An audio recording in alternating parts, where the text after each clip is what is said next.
Good evening and welcome to Tucker Carlson. Tonight, one of the most bewildering parts of our current moment, and there are many, is watching the American left become the mirror image of what it once was not so long ago. Do you remember when liberals supported free speech and due process, when the ACLU had principles? Remember when they sided with wage earners over billionaires when they kind of cared about you or pretended to? Seems like about 100 years ago. Liberals also, by the way, used to care about the environment, not the politicized abstract stuff like climate policy, but the actual physical environment of America, our land and our water and our trees, even our sidewalks. Liberals were worried about mass immigration and overpopulation then. They didn't want to live in a crowded, dirty country. Well, after a whole lot of searching, we have located the last liberal in America who feels that way. We'll talk to him in just a minute. But first tonight, speaking of liberals, they are thrilled by the Mueller investigation these days. It seems like all upside to them. Their political opponents are being harassed day and night. Some of them may soon be indicted.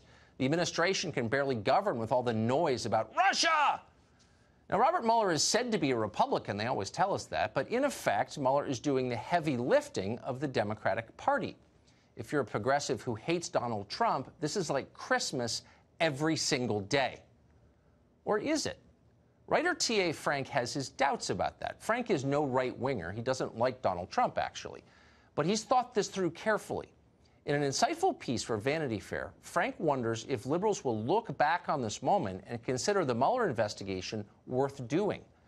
In response to criticism from the left, for example, Frank notes, quote, Trump's White House has pursued what is arguably the harshest set of policies toward Russia since the fall of communism.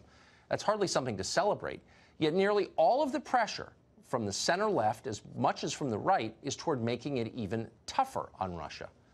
So the question is it really wise to risk war with a nuclear-armed power solely for short-term partisan political advantage?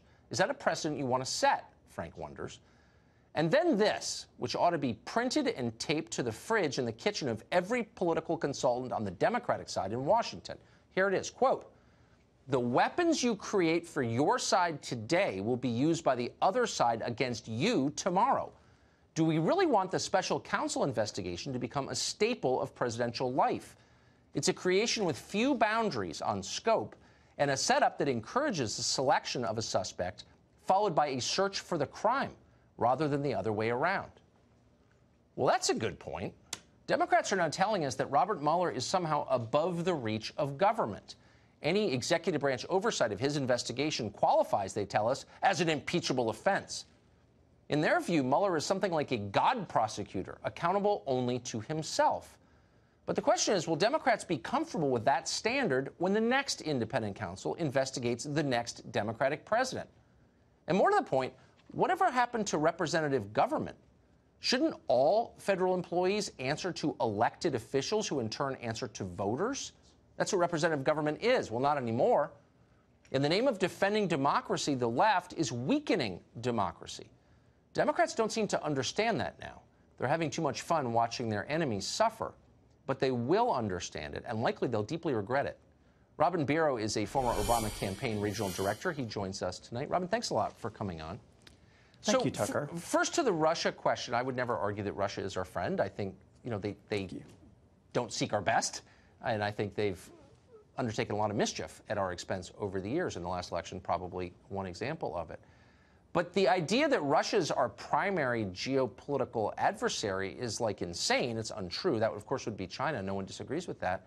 And so doesn't this whole investigation amount to, in effect, a lie to the American people about the threats we really face? You know, Tucker, I look at this from the standpoint, I'm a veteran. Yes. A Spec Ops veteran, and I look at this as protecting our democracy. The sole intent of this was to look at foreign influence in our electoral process. Right. That really shouldn't be a partisan issue. I think that as patriotic Americans, and I think that we both are, and most of the viewers are, I'm sure, we support federal law enforcement and want to make sure that they are not adversely affecting our electoral process. But I wonder, though, look, like a lot of things, I don't disagree with what you say in theory, but I wonder if we're not undermining democracy in its defense. So here you have a special counsel who Democrats are telling us is not accountable to any branch of government. The executive branch, run by Trump, can't rein him in because that would be an impeachable offense, and Congress has no authority because he's an executive branch employee, technically. So that's not a democratic system where you have someone with the power to destroy your life and put you in prison who can't be accountable to anybody elected by voters. That's the opposite of democracy, is it not? You know, I looked at the appointment memo for Robert Mueller in this investigation, and it gives him the authority to look into any matters that may arise directly from the investigation. So that's pretty broad. And to your question about whether or not this could come back on Democrats, yes, it could. I remind you that the Flynn memo that just came out this week pretty much showed us that there are 2 other criminal investigations. Those could very well be against Democrats. Those could come back to haunt us. For sure. Okay, so yes, the weapons that we use now could come back to haunt us. But may I get to a more fundamental question? I wouldn't be surprised. Since you're for democracy, I'm for democracy, then let's just agree on the terms here. Every employee of a government in democracy must answer by definition to an elected official because the voters are in control. The power resides with them, correct? Yes. What elected official does Robert Mueller answer to? I don't know exactly how the DOJ works, but I do support federal law enforcement. Ultimately, the man at the top of the DOJ. Hold on. Look, I don't mean to be a stickler on the civics thing, is President Trump. As long as we're defending democracy, let's defend democracy. And democracy is predicated on the idea that people rule, and they rule through their elected representatives in our version of democracy. So if he is working for us, if he's a federal employee, which he is, which elected representative can fire him? Which elected representative does he answer to? And the answer from Democrats is, well, none.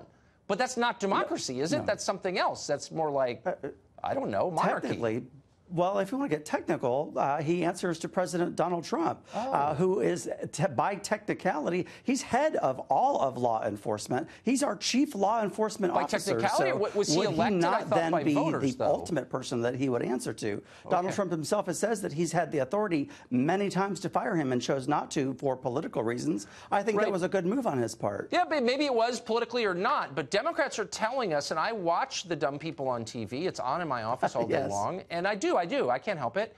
And I hear them say again and again that Trump cannot fire or rein in a federal employee. He doesn't have the authority to do that. Now, that seems to me, that's a pretty clear argument against democracy. What you're saying is voters have no role in this. Their elected representatives are powerless. They have to sit back and let some guy elected by nobody do whatever he wants. Is that the democracy that we're defending now? No, and you're correct to point out the hypocrisy of the left, especially on some of the other networks. I watch those networks, too. I get counterpoints. I watch conservative media. I watch the other mainstream networks, and they're not calling out things appropriately. You are correct that President Trump has been tougher on Russia than any other post-war president, or post-Cold War president. That is correct. I fact-checked that with NPR because that's a trusted source. But I don't see that coming. Where we differ. I don't see that. Coming from mainstream media, other mainstream media. Again, a 30,000-foot question here. So we've been tougher on Russia. We're also closer to war with Russia than we've been at any time, probably since the Cuban Missile Crisis. How are we safer for that? Does that make you feel safer? It doesn't make me feel safer. As far as protecting our democracy and protecting against cyber warfare, it's a real problem in this day and age. And we saw all of those intelligence agencies, the U.S. intelligence agencies, come out clearly and say that this was a problem. This actually did happen. President Trump has kind of been waffling on whether or not he believes U.S. intelligence, but it's a problem, and we are better for looking into this because it protects our democracy, which again I say is a nonpartisan issue. Yeah, As patriots, I feel it's been we should all but want to protect our democracy. Robin, thank you very much.